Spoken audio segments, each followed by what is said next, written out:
Bonjour à tous. Mon nom est Laure Patouillard. Je suis agente de recherche à Polytechnique Montréal au CIREG et ma spécialité, c'est l'analyse du cycle de vie. Alors, l'analyse du cycle de vie, c'est une méthode pour quantifier les impacts environnementaux des produits, des services, en prenant en compte vraiment toutes les étapes du cycle de vie, depuis l'extraction des matières premières, leur transformation en produits, leur utilisation et leur fin de vie.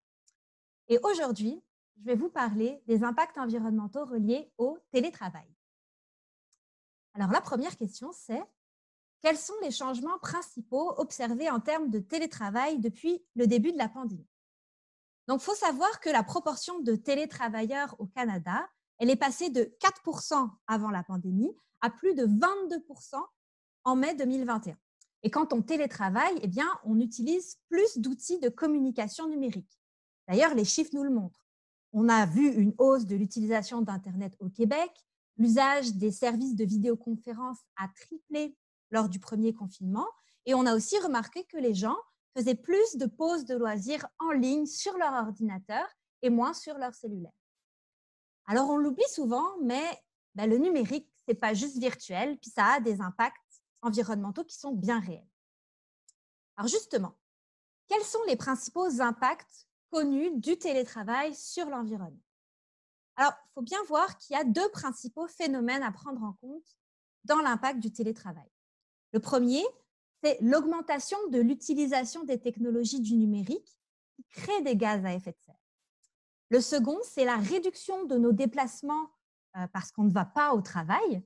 Et ça évite les gaz à effet de serre. Donc, du côté du numérique, les émissions de gaz à effet de serre sur le cycle de vie, elles sont principalement dues à, pour moitié, l'électricité consommée par les centres de données, les routeurs, mais aussi les appareils pour consulter les données. Et 40% de l'empreinte carbone, ça va être la fabrication des équipements électroniques des utilisateurs. Donc vraiment, l'ordinateur, le cellulaire, etc. Ça, c'était pour le côté du numérique. Du côté des déplacements, recourir au télétravail, ça permet généralement de se déplacer moins et donc de réduire les émissions de gaz à effet de serre et les impacts des particules fines reliés au transport routier, puisque la plupart des personnes se déplacent en auto pour aller au travail. Alors, si on télétravaille plutôt que de se rendre au travail en auto, on va observer deux effets. Le premier, c'est qu'on va éviter les impacts dus à notre propre déplacement. Et le second, auquel on pense moins, c'est qu'on va aussi réduire la congestion en mettant une auto de moins sur la route en heure de pointe, par exemple. Comme ça, les autres véhicules passent moins de temps à l'arrêt et donc émettent moins de polluants. Alors bien sûr, il y a des nuances à prendre en compte là-dessus.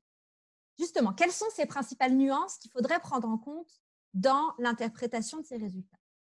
Il faut voir que l'empreinte carbone, elle est très variable d'un outil numérique à l'autre et elle dépend de deux principaux facteurs. Le premier facteur, c'est la quantité de données échangées. Alors bien sûr, plus on échange de données et plus l'impact sera grand, comme c'est le cas par exemple pour les vidéos qui requièrent l'échange d'un grand nombre de données. Le deuxième facteur d'influence, c'est le chemin de la donnée, c'est-à-dire la localisation géographique des endroits par où passe cette donnée, les centres de données, les routeurs, l'utilisateur.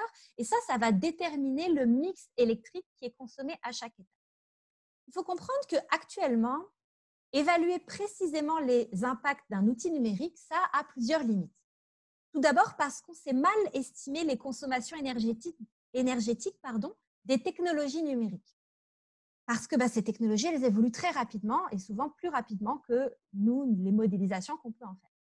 Ensuite, l'autre limite, c'est vraiment d'identifier les sources d'électricité consommées le long du chemin de la donnée. Parce que cette donnée, elle peut passer par toutes sortes de relais qui vont être éparpillés dans le monde et il est quasiment impossible de tracer son trajet. Donc, on ne sait pas exactement quelle source d'électricité a été réellement utilisée et ça a une grosse influence sur les résultats.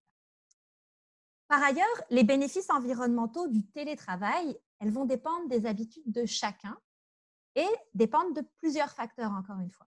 Déjà, le mode de transport habituel pour se rendre au travail. Est-ce que je prends l'auto? Est-ce que je prends les transports en commun? La distance domicile-travail. Plus j'habite loin de mon travail et plus faire du télétravail va sauver des gaz à effet de serre. aussi nos horaires habituels de déplacement et enfin notre intensité d'utilisation des outils numériques quand on est en télétravail. Alors, d'après nos estimations, un télétravailleur urbain qui utilise les transports en commun en temps normal, il pourrait voir son empreinte carbone augmenter lorsqu'il est en télétravail. Alors qu'un télétravailleur qui habite en banlieue et qui utiliserait généralement son auto pourrait avoir un fort gain environnemental à télétravailler. Donc, vous le voyez, ça dépend de nos habitudes. Il y a aussi certains auteurs qui soulignent que le télétravail, ça peut avoir des effets rebonds négatifs. Par exemple, la possibilité de télétravailler fait que certaines personnes choisissent d'habiter plus loin de leur lieu de travail et finissent par augmenter les distances parcourues par semaine s'ils se rendent 1 ou 2 fois sur leur lieu de travail. Ça, c'est les problèmes. Maintenant, parlons solutions. Qu'est-ce qu'on peut faire pour diminuer notre empreinte carbone en télétravail?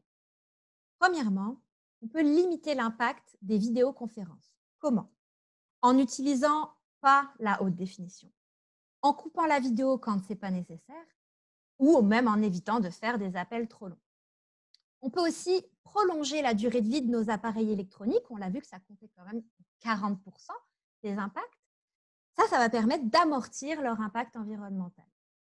Et enfin, essayer d'envoyer des courriels qui ne sont pas trop volumineux et de réduire le nombre de destinataires. Enfin, pour les entreprises, quelles sont les initiatives qui peuvent être mises en place par ces entreprises? Alors, il y a différentes choses qui existent. Je ne prétends pas faire une revue exhaustive, mais voici ce que j'ai vu. Moi, je travaille à Polytechnique Montréal et à Polytechnique Montréal, il y a eu la mise en place d'une journée sans vidéoconférence. Donc, ça, c'est bon pour l'environnement et c'est aussi bon pour la santé mentale. Il y a d'autres entreprises comme Shopify ou Engie qui ont décidé de divulguer l'empreinte carbone liée au télétravail pour cette entreprise afin de mieux guider leurs employés dans leurs choix.